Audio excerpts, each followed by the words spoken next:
Hola, ¿qué tal? Mi nombre es José Antonio Gutiérrez. Sean bienvenidos a un nuevo fragmento de literatura. Aunque en esta ocasión, más que hablar directamente de literatura, es decir, no vamos a hablar de novela o cuento o poesía, sino más bien de ensayo, propiamente diríamos que hablaríamos de economía. Perdón si el video de hoy resulta un poco menos fluido que otros. Acabamos de pasar por una enfermedad yo y mi esposa y eso pues nos ha mermado un poco nuestras capacidades. Así que espero que este video tenga por lo menos la calidad esperada de parte de ustedes. El libro del que quiero hablarles el día de hoy es Economía en un día, de Macario Esquetino. Ya hemos hablado un poco de Macario Esquetino. Él es ingeniero químico, también es, bueno, tiene una maestría en qué era, en negocios, creo, y bueno, aquí lo vamos a leer mejor directamente para no parafrasear mal. Déjenme ver. Dice, Macario Esquetino es ingeniero químico, maestro en economía, doctor en administración y candidato a doctor en historia. Y también tiene una columna que publica cada día martes llamada Fuera de la Caja, que es análisis de coyuntura principalmente de México, pero también acerca del mundo. Y aquí tengo que hacer una acotación, a ver, ¿por qué elegí este libro y cuáles son los que están por venir? Hablando de coyuntura, en México en este año, en el 2024, más o menos a mediados de año, pero en unos meses más, comienzan básicamente las campañas presidenciales. Vamos a elegir a un presidente, todo indica que en este caso va a ser una mujer la que se convertirá en la siguiente presidente, le podemos decir presidenta, de nuestro país, ¿no? Entonces, por mantener cierta postura profesional, aunque el mismo Macario no está de acuerdo con ese tipo de posturas, no quiero, no quiero hacer comentarios o reseñar libros que pudieran ser tendenciosos en cuanto a la intención de voto. Es decir, no quiero tendenciar la intención de votos de aquellos quienes me hacen el favor de escucharme. Macario dice que no, que él, ahora sí que por el bien estructural del país y por el bien institucional del país, él sí recomienda votar por una persona en particular y da sus argumentos. Yo como también, bueno, soy representante legal de una asociación civil y soy docente, pues bueno, voy a intentar mantenerme apartidista, aunque bueno, ya poco a poco notarán mis opiniones respecto a cuáles son las formas más eficientes de construir el bienestar de un país. Y más o menos se darán cuenta que anda ahí por la socialdemocracia, ¿no? Pero bueno, dejemos que esto poco a poco vaya fluyendo. El punto es que hay varios libros que pensaba reseñar, pero que no voy a hacer en este libro. Y posiblemente ya están viendo ahorita en pantalla el siguiente que reseñe. Pero vamos directamente a materia. Economía en un día es un libro pequeño. De hecho, realmente solamente tiene 157 páginas y es un libro de bolsillo. Es un libro que puedes leer tranquilamente en 4 horas, es decir, en una tarde. Es recomendable y es un libro súper accesible, es fácil de entender. Y lo que recomiendo es que si vayas tomando anotaciones. He escuchado a muchas personas, sobre todo pasando cierta edad, que algo de lo que se arrepienten es que cuando estuvieron en bachillerato o cuando estuvieron en universidad, no les enseñaron cuestiones de economía o de finanzas personales, cómo lidiar con el SAT, qué son las declaraciones, por qué hay que pagar impuestos, etcétera, etcétera. Este libro, de forma accesible, intenta explicarnos cómo funciona la economía, por qué ciertos productos cuestan lo que cuestan y por qué la gente está dispuesta a pagar por ellos y por qué otros no. Tiene una perspectiva que podríamos acusar de capitalista y esto quizás no sea del agrado, no sea del agrado de muchas personas, pero voy a parafrasear un poco. Macario Esquetino no dice que las cosas, no quiere decir que el capitalismo esté bien y que esté lo mejor, que sea lo mejor para siempre. No, no, no quiere decir que es el fin de la historia, sino que explica cuáles son las reglas económicas dentro de la realidad contemporánea y del modelo imperante, que es el capitalismo, con sus diferentes acepciones, ¿no? Se hace la socialdemocracia, sea el capitalismo de cuates, sea el neoliberalismo, sea un capitalismo proteccionista, un capitalismo en lo internacional, pero un proteccionismo y un autoritarismo y control de precios y otras cosas al interior, etcétera, etcétera. Entonces, en pocas palabras, si tú quieres entender cómo funciona la economía actual, dominante en la mayor parte del mundo, este libro te permite entenderlo. Que no esté bien o no estés de acuerdo con ello, cuestiones morales aparte, es que es eso, cuestiones morales aparte. Esto te explica cómo funciona. Ya a partir de si tú comprendes tu funcionamiento, puedes hacer movimientos revolucionarios en la pequeña escala para intentar revertir dichas tendencias, lo cual, advertencia, no es nada sencillo. Pero bueno, vamos a, como siempre, quiero compartir con ustedes, me voy a saltar la introducción, pero quiero compartir con ustedes básicamente lo que sería. Comencemos por el índice. Iba a leer el primer capítulo, pero vamos a comenzar con el índice para que vean de qué consta. Eh, bueno, primer capítulo, las compras y los subtítulos. La gente compra lo que le gusta, la gente compra lo que su ingreso le permite, la gente compra lo que es barato. La cuestión del dinero en la casa, que es algo que les puede interesar bastante. Cuestiones como el ahorro, los seguros, el crédito y la inversión. ¿Cuáles son las diferencias? Y posiblemente cuál nos convenga más y a cuál podemos acceder. Hablemos de los negocios, empresas, competencia, administración, producción. Y dentro de producción, el capital. ¿Qué pasa cuando hay una quiebra? Hablemos de la destrucción creativa, los insumos, la tecnología y las regulaciones, tanto bueno, del mercado por sí mismas como las gubernamentales o de la administración pública, leyes básicamente. Siguiente capítulo, el mercado, la cuestión de la compra y la venta. No voy a leer todos los subtítulos porque sería muy tardado, pero esto es para que se den una idea del contenido.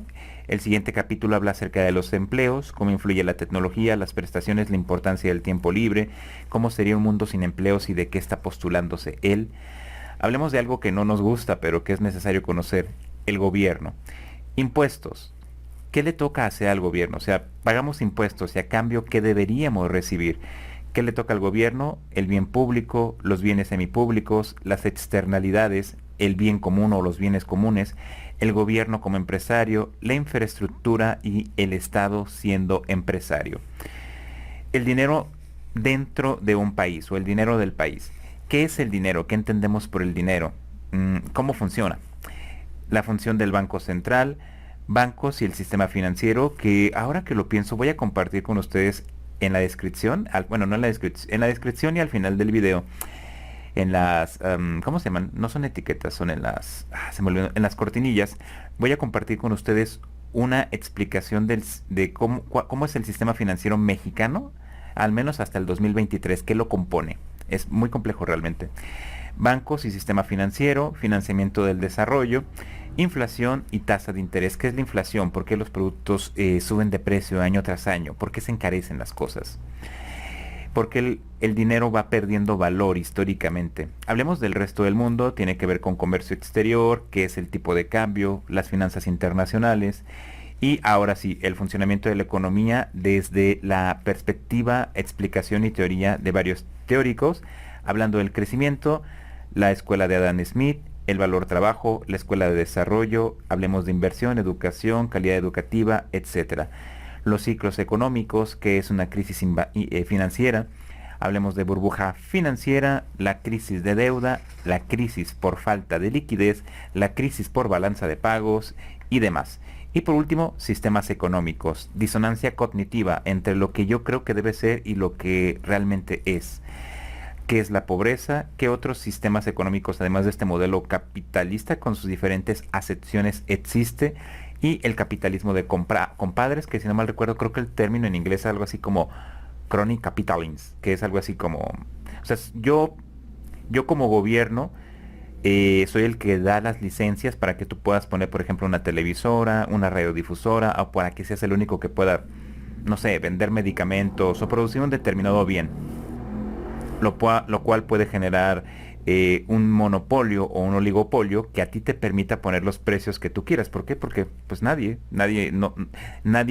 otro no tiene el derecho y al no tener el derecho el Estado puede utilizar el uso legítimo, entre comillas, de la fuerza para hacerte desistir o encarcelarte de llevar a cabo esa actividad. Imaginemos que el gobierno, es una tontería, ha pasado en la historia, pero es una tontería en la actualidad.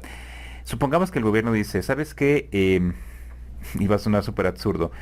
Hemos tenido muchos casos de intoxicación de los mexicanos, o pónganle aquí el país que ustedes quieran, la nacionalidad que ustedes quieran, a causa de que los pantalones de mezclilla utilizan químicos altamente riesgosos en su coloración. A lo mejor pasaron 10 casos en todo el país en el último año, pero eso el gobierno dice que son muchos casos y que no debe permitirlo. Oye, pero muchísima más gente murió a causa de la pandemia. 10 casos es demasiado y no vamos a permitir más. Por lo tanto, a partir de ahora va a haber una regulación acerca de quiénes pueden producir pantalones de mezclilla en el país. Y yo voy a otorgar las licencias. Evidentemente, ese otorgamiento de licencias en países corruptos van a ser a los compadres, a los amigos, a los familiares, que van a poner su propia fábrica, posiblemente con un crédito de gobierno, y como solamente ellos están autorizados a producir estos pantalones de mezclilla, les van a poner el precio que ellos quieran. ¿Por qué? Porque no vas a tener muchas alternativas, y con este argumento de que es que son los únicos que cumplen con la norma oficial mexicana. Ah, bueno, ¿sabes qué? Pues compro mezclilla suelta y la produzco. Ah, ok, dale trabajo a los sastres, está bien, aunque eso es muy caro. O bueno, le importo de Estados Unidos. Ah, sí, sí puedes comprarla de Estados Unidos, pero va a tener que pagar un arancel para proteger a la industria nacional. Esto puede parecer súper absurdo, pero créanlo o no, ya ha pasado. Así que eso es a lo que se refiere con el capitalismo de compadres o de cuates, que permite que algunas personas cercanas a quienes ejercen el poder, cercanas a los gobernantes, se puedan enriquecer en cuestión de 2, 3, 4, 5 años, porque se les conceden las licencias o los permisos para construir ya sea obra pública o para ser los únicos que proporcionen un servicio o un producto a la sociedad. Pero bueno, este tipo de cosas son las que se explican en el libro, y ese es el contenido a grandes rasgos. Vamos a leer un capítulo, es cortito, son 3, 4 páginas, para que más o menos perciban qué tipo de contenido tiene. Primer capítulo, las compras. El precio de las cosas, de los bienes y servicios, no tiene nada que ver con eso que nosotros llamamos valor. Esto es algo que molesta a muchas personas, que creen que precio y valor deberían ser lo mismo, o al menos moverse juntos, pero no es así. Algunas cosas muy valiosas no logran alcanzar un precio muy alto, y por lo mismo pueden acabar arrumbadas por ahí. La razón es muy sencilla. El valor es una estimación personal que tenemos de algo que no necesariamente coincide con lo que los demás piensan. Mientras que el precio es el resultado de lo que todos creen, es decir, el precio es una cuestión de consenso. Más fácil, lo que puede ser valioso para uno no lo es para otros. Y si los que consideran valioso un objeto son una minoría, pues su precio será bajo. El precio de las cosas es resultado de cuánto las quieren y qué tanto las quieren. Cuando son muchos los que desean comprar un objeto, ese objeto será caro, sin importar si en su producción participaron destacados artistas por varios meses, o si los hizo una persona normal en unos pocos minutos. Lo que importa no es cuánto se trabajó en hacer ese objeto, sino cuánto lo quieren los compradores. Es decir, esto tiene que ver más con oferta y demanda que con tipo de materiales, tiempo invertido en diseño, si es trabajo artesanal o si es trabajo a gran escala, etcétera, etcétera. Pero bueno, vamos a profundizar más. Mientras más personas quieran comprar algo, más costará adquirirlo cuando hay una gran demanda. No importa qué sea, ni cómo se hizo, como decía. Pero ese precio no solo depende de cuántos quieren comprar, sino de cuánto hay. Si hay mucho, el precio será bajo. Pero si hay poco, el precio será alto. Y lo poco o mucho se mide en relación con cuántos lo quieren. Es decir, si hay 10,000 pasteles y 10,000 personas queriendo comprar pasteles, pues el precio se mantendrá más o menos estable. Si hay 10,000 pasteles, pero hay 200,000 personas queriendo comprar pasteles, por la demanda tan alta, el productor puede darse el lujo de subir el precio. O como lo hemos visto en el caso de México, los revendedores. Hay una demanda alta, hay pocas unidades de un determinado producto, entonces hay quienes intentan acaparar dicho producto y lo venden a un sobreprecio. Sí, este es el clásico ejemplo de los pasteles de ustedes ya saben qué empresa. Tristemente también pasa con la industria inmobiliaria, ¿no? El sector inmobiliario en donde los que tienen el capital para poder construir, bueno, los que tienen los permisos y el capital para poder construir, construyen los fraccionamientos, construyen los desarrollos inmobiliarios y te venden, como hay una escasez de vivienda y una alta demanda de vivienda, y ellos son los que tienen ahora sí que el recurso para poder construirlos, le ponen el precio que quieran y por eso ahorita las propiedades tienen un sobreprecio exageradísimo. Em, Me quedé en esto, ¿verdad? Un ejemplo puede ayudar. En tiempo de calor muchas personas quieren comprar limones para hacer limonada. El precio por lo tanto del limón sube. Lo mismo puede pasar con el aguacate. Cuando los productores ven que se está vendiendo mucho, intentan enviar más limón al mercado. Cuando llegue ese nuevo embarque de limón, el precio baja. Si de pronto empiezan las lluvias y la gente decide mejor tomar chocolate caliente o café, se compra menos limón y el precio del limón baja aún más. Como el precio del limón bajó, los productores deciden mejor ya no mandar más limones para que el precio suba, para que el precio se regularice. Y así va ocurriendo. Cada día el precio puede ser diferente porque hay pocos o muchos limones en comparación con la cantidad de las personas que quieren comprar. Esto es un poco lo que pasa también con el precio del petróleo. Hay una organización de países productores de petróleo que cada cierto tiempo acuerdan aumentar o disminuir la producción para mantener el costo del barril de petróleo en un precio determinado. El precio del petróleo a nivel internacional no depende tanto de cuánto le cuesta a cada país producirlo, porque, o sea, si a México, por decir algo, si a México le cuesta $50 construir un barril de petróleo, va a querer venderlo a $80, pero si a Arabia Saudita producir un barril de petróleo le cuesta $30, pues Arabia Saudita puede venderlo a 60 y México no puede obligar a Arabia Saudita a venderlo a $80 como él quiere, ¿me explico? Entonces estos países llegan a un acuerdo respecto a la producción y respecto al precio que se va que se va a ofrecer el barril de petróleo. Y el precio del petróleo varía según sí o no la demanda. Según la oferta y la demanda, ya lo vimos durante la pandemia, que el costo de la gasolina se desplomó y el costo del petróleo se desplomó. Ahorita como hay una demanda constante y creciente, el precio del petróleo, el precio de la gasolina se mantiene constante. Otra cosa son los impuestos, pero en el mismo libro se llega más tarde a eso. Decíamos que es difícil aceptar que el precio de las cosas no tiene que ver con cuánto ha costado hacerlas. En el caso de los limones, a lo mejor no hay mucho sentimiento involucrado en producir limones, pero con otras cosas eso sí ocurre. Por ejemplo, las artesanías que suelen requerir una cantidad importante de trabajo, ya sean figuritas de barro, sombreros de paja tejida, alfombras hechas en telar, ropa hecha a máquina a mano de forma artesanal, por ejemplo. Sin embargo, no muchas personas quieren comprar estas artesanías, no muchas personas quieren comprar cosas hechas a mano, porque no saben en dónde ponerlas o no saben cómo usarlas. Compran algo para recordar su viaje o para regalar a sus amigos, pero no mucho más. En consecuencia, como son pocos los que compran dichas artesanías, el precio de las artesanías no puede subir, y eso significa que el trabajo de los artesanos se paga muy mal. Un ejemplo contrario. Imagine usted el maíz que consumimos como alimento básico desde México hasta Perú.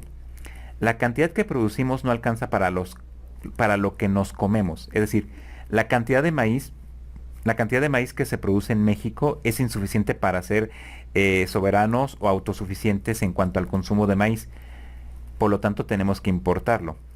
También hay que considerar que no solamente los seres humanos comemos maíz, también el maíz es consumido o hay animales que son alimentados con maíz. Y lo que comen los animales, menciona aquí Maccario Schettino, de forma que algo de maíz se tiene que importar. Estados Unidos es un gran productor de maíz, especialmente del tipo de maíz que se da a los animales, del tipo de maíz que comen los animales. Pero en ese país hace algunos años se pensó como una alternativa frente a la crisis energética y principalmente frente al cambio climático, que sería bueno emplear el maíz como una fuente de energía y no necesariamente como un alimento para los animales, de forma que se promovió la transformación del maíz primero en jarabe y luego en alcohol, en este caso concreto en etanol, que puede ser usado para generar combustible. Puesto que de pronto había más personas queriendo maíz, los que lo comen, los animales que se alimentan con él y ahora también los productores de energía, el precio del maíz subió. Pero al subir, todos tienen que pagar más por él. Los que lo comen, los que lo usan para sus animales y los que producen energía. Estos últimos, los que producen energía, no tienen problema. ¿Por qué? Porque precisamente esa era la política, promover el empleo energético del maíz, de forma que el gobierno subsidiaba, pagaba parte del costo. Pero a los que lo comen o los que lo dan a los animales, el precio les subió de pronto sin tener ningún apoyo de gobierno. Sí. Aquí tenemos dos casos en los que los precios no reflejan lo que nosotros pensamos que deberían reflejar, es decir, la disonancia cognitiva. En el primero suponemos que el trabajo de los artesanos debería pagarse bien, debería pagarse mejor, pero eso significaría artesanías más costosas. En el segundo, que el maíz no debería ser caro, porque eso implicaría que las personas con menos ingresos no lo van a poder comprar, y este es su alimento principal. En estos casos, la discusión entre precio y valor se vuelve muy dura. Las artesanías deberían valer más y el maíz debería valer menos. Tú puedes voluntariamente pagar más a un artesano por su obra, pero la mayor parte de las personas no lo van a querer hacer, van a querer regatear, van a querer comprar barato, una blusa, una falda, un pantalón, una mochila, un morral, etcétera, etcétera. Generalmente tendemos a regatear. Y el maíz tú quieres también que sea barato, pero es difícil regatear a las tortillerías, ¿me explico? Entonces, sí hay formas de que el precio del maíz sea más económico para las gentes más pobres, ya sea, son subsidios, ya sea transferencias directas, pero eso no está garantizando que lo vayan a usar en maíz, sino a lo mejor en cigarro, en alcohol o en alguna otra cosa. Pueden ser en subsidios directos o en subsidios aplicados al maíz, es decir, que haya tiendas que ofrezcan, que ofrezcan las tortillas a un precio más económico o apoyos a los productores, apoyos a los productores de maíz o apoyos a los productores de tortillas o tarjetas que dan un descuento. Hay diferentes mecanismos, se tiene que evaluar cuál es el más eficiente. ¿Cómo como gobierno podrías hacer que las artesanías se paguen mejor? Es complicado, pero más que nada se hace a partir... se hace a través de la organización campesina, a través de, ¿cómo se llama? Había una marca de café que yo consumía, no hay problema porque van a ver por qué no hay problema que la comente. Se llamaba, si no mal recuerdo, Usiri, que era la Unión Campesina de Productores, creo que del Istmo. No me acuerdo exactamente, no me acuerdo exactamente el nombre, pero básicamente es eso, son productores de café de Oaxaca que se unieron para poder vender su kilo de café producido a un mejor precio. En lugar de venderlo, no sé cuánto está ahorita el kilo, pero bueno, en lugar de venderlo, por ejemplo, a Nestlé o venderlo a Sands, o bueno, a Sands Corporation, ¿no? O venderlo a... ¿Cómo se llama esta? Starbucks o a otras estas empresas, a vender su café a 20 pesos el kilo. ¿Sabes qué? Nosotros mismos vamos a organizarlo para producirlo. Bueno, nosotros vamos a organizarnos para venderlo entre nosotros a 50 pesos el kilo. Lo vendemos 2.5 veces más costoso, nos renumera mejor y entre la propia comunidad nosotros todo el proceso de producción para volverlo ya sea café de grano que después se muele para producir, para prepararse en cafetera, o ellos mismos lo muelen y lo comercializan disminuyendo la cantidad de intermediarios. Esto hace que el café vale casi lo mismo que si lo comprabas, por ejemplo, que si comprabas otra marca, ya sea en pues sí, en una tienda tipo H-E-B, en una tienda tipo Soriana, en una tienda tipo Walmart. Vale casi lo mismo. La diferencia es que tiene menos, ¿cómo se dice menos? No son distribuidores, menos intermediarios. Por eso el productor puede recibir 50 pesos por el kilo del café y no solamente 20. Se busca dar un pago más justo a los productores.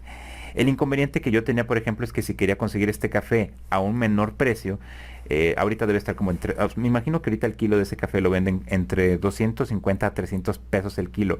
Si yo lo quisiera conseguir a 200 pesos o 180 pesos el kilo, tengo que comunicarme a través de un número telefónico, a través de WhatsApp, con uno de los representantes de esta unión de campesinos y de productores, y tengo que encargarle un paquete de 10 kilos para que el envío sea gratuito. O sea, para mí como consumidor final es un poquito pesado conseguir ese café. ahí es donde a veces el rol de los distribuidores es importante, en donde se tornan útiles. Y yo de repente desembolsar 2.500 pesos para comprar 10 kilos de café es pesado porque me va a durar muchísimo tiempo. A su vez tengo que revenderlo, ¿me explico?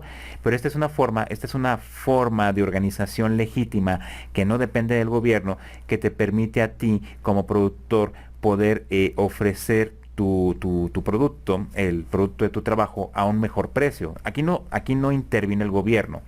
Pero esos son mecanismos, les digo, en el caso de las artesanías, tienes que llegar a un acuerdo. ¿Sabes que todos los productores que estamos en esta plaza en donde ponemos nuestro negocio, ahorita lo recuerdo cuando estuvimos allá, mi esposa y yo en Chiapas, todos los artesanos que estamos ofreciendo nuestra mercancía aquí, en esta plaza, vamos a ponernos de acuerdo y que estos sean los precios mínimos, que nadie ofrezca más barato porque eso va a afectarnos a todos.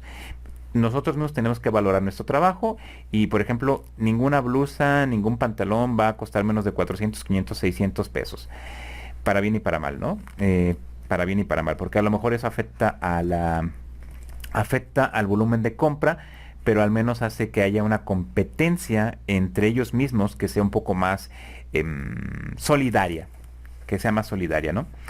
Que sí, la calidad del producto puede variar, finalmente es trabajo artesanal y habrá quien tiene una prenda más bonita, más densa, con mejores materiales que otro, pero bueno, ya tú decides a quién comprarle si el precio es el mismo. Es, en la práctica es complejo, sigamos con esto. Pa, pa, pa, pa, pa, pa, pa, pa, pa, pa. Pero las cosas pero las cosas no valen, cuestan y su precio lo determina su cantidad. Si hay mucho de algo, su precio es bajo. Si hay poco de algo, su precio es alto. Y mucho o poco se mide en comparación con cuántas personas lo quieren y qué tanto lo quieren. Esto es así, así ha sido y así será. Un poco pasa también, por ejemplo, con los refrescos. Piensen, producir ¿qué les gusta?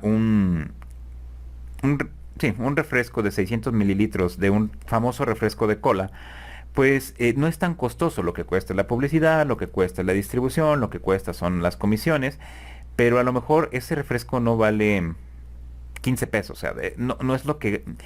No vale eso porque no fue lo que ha costado producirlo, pero la gente está dispuesta a pagar 15 pesos por él porque le gusta, porque le gusta finalmente. Y eso pensar que de esos 15 pesos hay un buen porcentaje que son impuestos. Como la gente lo quiere, lo paga. En cambio, puedes tú conseguir otras bebidas a un precio mucho más económico, pero a la gente no les gusta tanto, la gente no lo quiere tanto y por lo tanto no va a pagar 15 pesos por él. Pagará 10 pesos, pagará 5 pesos, pero no más.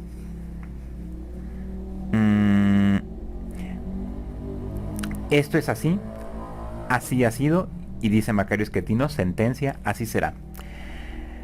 No importa mucho lo que pensemos, es la forma en la que funciona la sociedad humana, y siempre ha funcionado igual, aunque algunos crean que hubo una época en que funcionó mejor, mientras otros afirmen que habrá una época en que así ocurrirá. No es cierto, en este sentido es muy tajante Macario Esquetino. Los que afirman que hubo una época en las que las cosas tenían un valor intrínseco, es decir, por sí mismas, tienen información equivocada. Aquí saca su lado de historiador y muchos pueden intentar debatir este punto y sería interesante que lo hagan. En toda la historia de la humanidad, los precios han reaccionado siempre a esa diferencia entre cuánto hay y cuánto se necesita. Históricamente hubo una época en que la plata tenía el mismo precio, no tanto el valor, tenía el mismo precio que el oro, por ejemplo. Y el cobre también, su costo ha subido bastante a causa de la demanda, porque se utiliza mucho en la industria. Y China, cuando comenzó a construir, demandó mucho cobre y eso disparó los precios del cobre, porque la producción es más o menos estable, mientras que la demanda se ha incrementado. Lo mismo con el acero, lo mismo con el aluminio. Un poquito podemos hablar de eso. Ahorita se espera que haya una revolución energética con el litio, que el litio se convierta en el nuevo oro blanco, porque supuestamente muchas empresas lo van a demandar para la construcción de baterías para los coches eléctricos.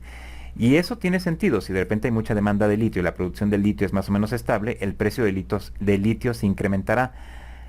Pero, ¿qué ocurre si surge otro material que pueda sustituir al litio? sea un poco más eficiente o menos eficiente, puede ser incluso menos eficiente, pero sí es mucho más económico y que básicamente lo puedes encontrar en el mundo. ¿Qué es lo que está pasando con el carbón? No sé si ustedes han visto que últimamente en algunas tiendas se comercializan baterías de carbón. Tienen menos carga energética, duran menos tiempo, pero es más barato, son más baratas y para ciertas cosas, o sea, para un control remoto de televisión, no necesitas mucha potencia, o sea, no te importa mucho. Quizás para un juguete o para otra cosa que tiene una demanda constante de energía, sí, pero para un control remoto de televisión que tiene un consumo mínimo, da igual, ¿no? Entonces, si de repente surge una tecnología que puede reemplazar al litio, que es más ecológica, que es más económica, el precio del litio se va a desplomar. Oye, pero es que a mí me sigue costando lo mismo producir una tonelada de litio. Sí, pero el mercado no, al mercado no le interesa. Y esas son realidades que la gente, bueno, son realidades que muchas veces los gobiernos y la gente encargada supuestamente de administrar la administración pública, más por una conveniencia política que por que sean tan ignorantes, que a veces sí lo son, quieren negar. O sea, son cosas que ellos niegan. Pero también es muchas veces para mentir a la población y mantener una narrativa. En fin. Mm, en toda la historia de la humanidad los precios han reaccionado siempre a esa diferencia entre cuánto hay y cuánto se necesita. Si de pronto había un par de años de sequía y la producción de grano bajaba, el precio del grano subía muchísimo y los que no podían pagarlo se morían de hambre o tenían que buscar otras fuentes de alimentación, a veces devastando la fauna local, pero esa es otra historia. En muchos de los imperios de la antigüedad, los gobiernos acumulaban grano para que cuando hubiese escasez pudiesen sacarlo de los almacenes y con eso evitar un incremento de precios y el hambre y la muerte que seguían, e incluso las insurrecciones. Recuerda, hoy es domingo, si ustedes son católicos, tal vez vayan a misa y tal vez escuchen el Evangelio. Van a recordar ese, pueden recordar ese pasaje en donde se habla, pero yo soy malo, no me acuerdo si fue Moisés el que interpretó el sueño del rey, pero que el rey había soñado con 7 vacas gordas primero y luego con 7 vacas que estaban muy, muy flacas. No era el rey, era el faraón, de hecho. Con 7 vacas que estaban muy, muy flacas. Entonces, nuestro personaje lo que hace es interpretar el sueño como, sabes que lo que tú has tenido es una visión. Vienen 7 años de abundancia, de buena lluvia, de fertilidad, y después de esos 7 años de sequía y de escasez. Por lo tanto, ordena a tus hombres a que ellos produzcan y guarden el grano para afrontar esos 7 años de sequía. Y básicamente es lo que se hacía. Cuando había una buena producción, se conservaba el excedente y se guardaba en los graneros reales para que cuando viniese la sequía o la carestía se pudiera atender. Se pudiera atender. Es que parecen cosas tan básicas, pero créanme que a veces lo que es tan obvio no lo es, o no lo es para quienes deberían hacerse cargo de la administración de los bienes públicos. Lo mismo pasa con el petróleo. Ustedes no se preocupen tanto por la capacidad de producción petrolera del país. No somos autosuficientes, tenemos que importar mucho más gasolina de la que consumimos. Digo, tenemos que producimos menos gasolina de la que necesitamos y por lo tanto tenemos que importar. El problema es que México tiene muy poca capacidad de almacenamiento. Si de repente hay una guerra, algo pasa en Estados Unidos, si de repente Donald Trump se vuelve loco, supongamos que gana, ¿no? Y Donald Trump, no sé, amanece, se vuelve loco, tiene un escándalo sexual o algo y tiene que desquitarse con alguien y posiblemente sea los mexicanos, a lo mejor dice, ¿sabes qué? Voy a poner un arancel del tanto por ciento o un impuesto del tanto por ciento si quieren exportar gasolina a México y ahora se van a tener que pagarme, no sé, $2 por litro de gasolina, ¿no? Entonces, de repente el costo se incrementa mucho y México no puede importar gasolina de Estados Unidos. ¿Cómo satisfaces la demanda local? Porque aquí no importa si, o sea, aunque subas el precio del litro de gasolina a 30, 40 pesos, la gente sigue necesitando gasolina para moverse a su trabajo, para mover mercancías, para el transporte público. Por eso dicen que la demanda de la gasolina es inelástica. O sea, la gente sigue consumiendo gasolina porque la necesita, no tiene muchas formas de reemplazarla. El punto es que si eso pasara, México creo que solamente tiene capacidad, pongan atención, tienen capacidad para almacenar reservas de combustible entre gasolina y otras cosas que se emplean diésel Tan solo por 4 días. Es decir, si de repente la producción colapsa o la importación colapsa, solamente tenemos reservas estratégicas para 4 días. Hay otros países que tienen para 20 días, para 30 días, 60 días, para 90 días, etcétera, etcétera. Pero México solamente tiene para 4 días. Estoy parafraseando, igual pueden ser menos o pueden ser más, o sea, pero no es mucho en comparación a... Y ese es un error estratégico. ¿Sabes qué? Oye, ¿por qué no invertimos más en tener un sistema de reserva en caso de que falte? Que es un poco lo que pasa con el agua. Hay periodos de sequía y hay periodos de lluvias intensas. ¿Por qué no tenemos sistemas de captación de agua que nos permitan que toda esa agua que cae, que a veces causa inundaciones, se pueda captar en centros de almacenaje y luego emplear durante periodos de sequías? ¿Sabes qué? Porque al gobierno no le importa, porque a tus autoridades no es prioritario para ellos son prioritarias otro tipo de cosas, pero el bienestar común no les importa, no les interesa a muchos de ellos. O sea, si hay gente honesta y comprometida, pero no tiene la capacidad de agencia para decidir o hacer ese cambio necesario. Pero sí, es decir, suena esto de que cuando hay abundancia, lo pertinente es guardar una parte para estos periodos de escasez, suena lógico, ¿no? Suena como muy obvio y es algo que se sabe desde hace milenios literalmente. Y sin embargo, a pesar de que parece algo de sentido común, comúnmente no se emplea. Les digo, o sea, es un libro que se lee muy rápido, pero todas las reflexiones y los análisis que puedes hacer a partir de esto, por eso yo recomiendo que ustedes vayan tomando nota. Lo pueden leer en una tarde sin problemas, pero sí es importante ir revisando y reflexionando acerca de lo que nos propone. Pero si el gobierno no había guardado grano o gasolina o medicamentos o lo que tú quieras, no podía hacer nada para impedir el alza de precios. Si decidió obligar a los comerciantes a vender barato, control de precios, lo único que lograba era que el grano se acabara más rápido y al final ocurría lo mismo, escasez y hambre, e insurrecciones o tráfico. Los que afirman que habrá una época en la que las cosas tengan un precio equivalente a su valor nunca han podido explicar cómo ocurrirá eso. Sus argumentos suelen ser del tipo religioso o moral, de cada quien según su capacidad, a cada quien según su necesidad. Se oye bonito, pero ¿quién decide cuál es la capacidad y la necesidad de cada uno?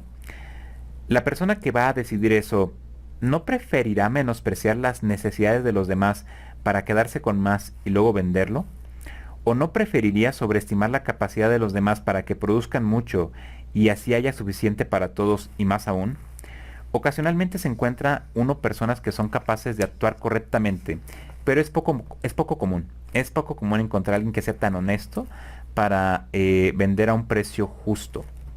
O sea, para no querer aprovecharse de la situación. Es decir, va a ser difícil que encuentres inmobiliarias, por decir algo, que ofrezcan, así, inmobiliarias me refiero a dentro del modelo capitalista, tal cual, o sea, no que venga desde gobierno, no, o sea, que surja una inmobiliaria que diga, ¿sabes qué? Nuestro modelo de negocio es vamos a vender a precios justos, con márgenes de utilidades bajos para nosotros, viviendas de calidad, con una esperanza de vida, o sea, de resistencia de materiales de 50 años, bien ubicadas, con áreas verdes.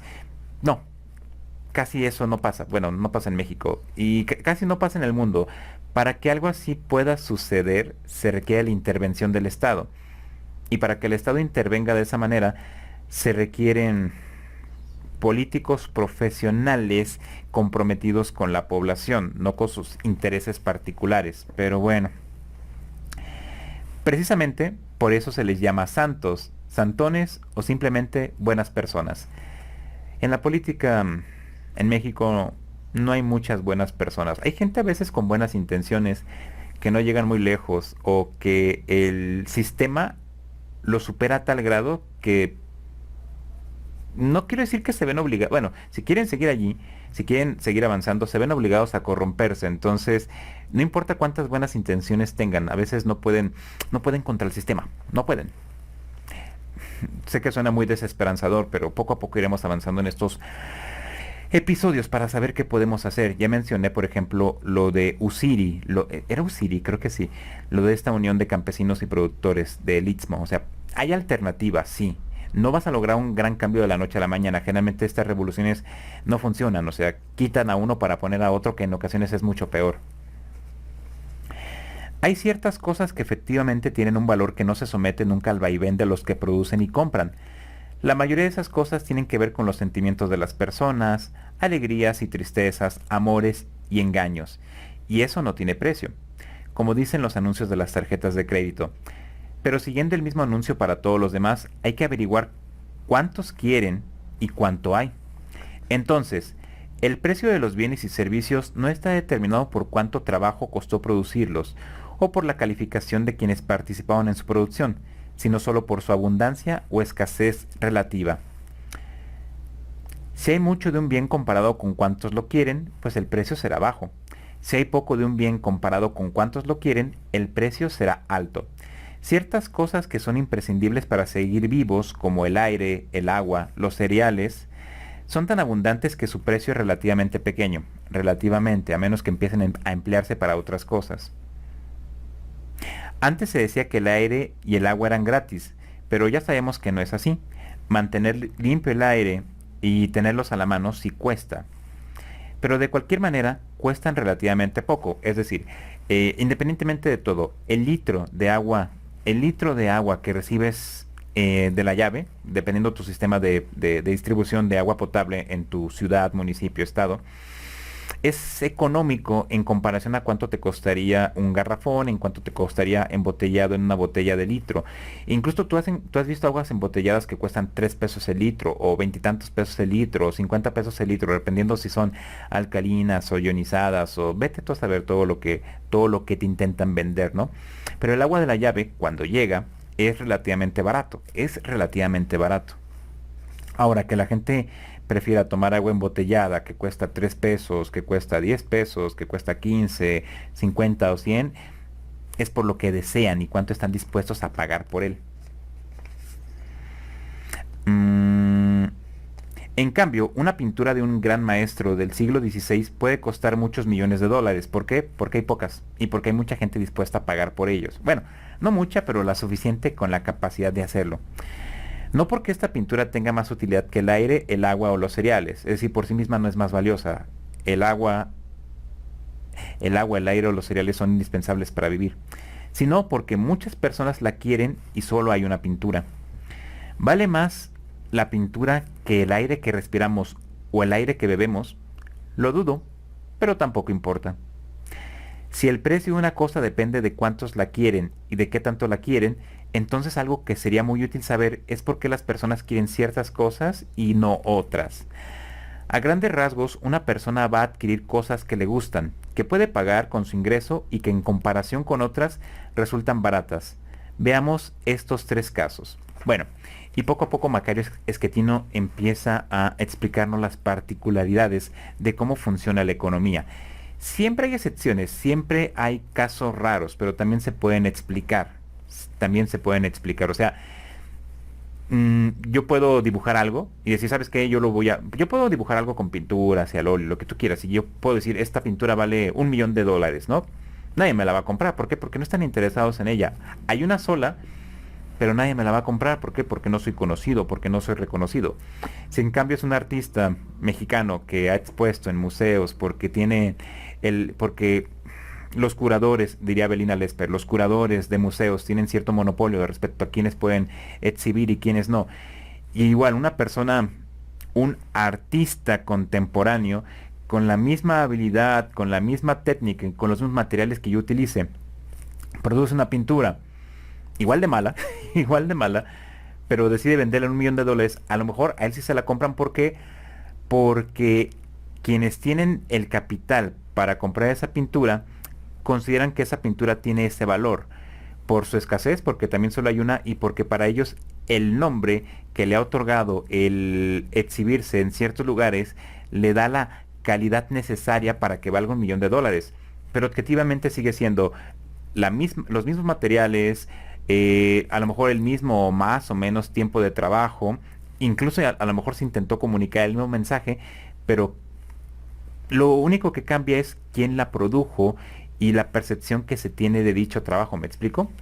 Esos son los casos excepcionales que hay que revisar por qué se comportan así. Pero bueno, hay muchísimo que podemos hablar al respecto. Nuevamente, si quieren entender de una manera rápida y sencilla cómo funciona la economía moderna, yo les recomiendo este libro, Economía en un día, de Macario Schettino. Hay muchas cosas con las que quizás ustedes no estén de acuerdo o con las que yo no estoy de acuerdo que sean así, que no nos gustan, pero el problema es que son así y Macario solamente las describe, las explica. En mayor o menor medida está en nuestras manos cambiarlas, pero hay que saber primero cómo funciona un sistema para que nosotros intentemos, en medida de nuestra capacidad, de nuestra agencia, cambiarlas para construir ya sea una sociedad más justa o para tener intercambios comerciales un poco más justos, solidarios, compasivos, eh, con aquellos que dedican tantas horas de su trabajo a la producción de un bien o un servicio. Sin embargo, también eso dependerá de nuestro ingreso, de nuestro dinero y de lo que la gente también esté dispuesta a pagarnos por nuestro trabajo. En fin, les recomiendo este libro. Yo creo que es algo que sí debería leerse en general desde bachillerato hasta universidad y no solamente en carreras económico-administrativas, sino también desde luego cuestiones de humanidades, ¿no? Porque luego si, por ejemplo, me preguntan, es que no sé cuánto cobrar por lo que hago, ¿qué determina el costo de mi trabajo? O sea, ¿cuánto cobro por una hora de trabajo, 2 horas de trabajo, 3 horas de trabajo? Y la realidad de cómo funciona actualmente es cruel, ciertamente es cruel, pero lo mejor es que entendamos cómo funciona para ver cómo podemos de alguna manera mejorar nuestras posibilidades de poder cobrar un precio más justo por el producto de nuestro esfuerzo y de nuestro tiempo. En fin, mi nombre es José Antonio Gutiérrez, que tengan un excelente día y mejores por venir. Hasta pronto.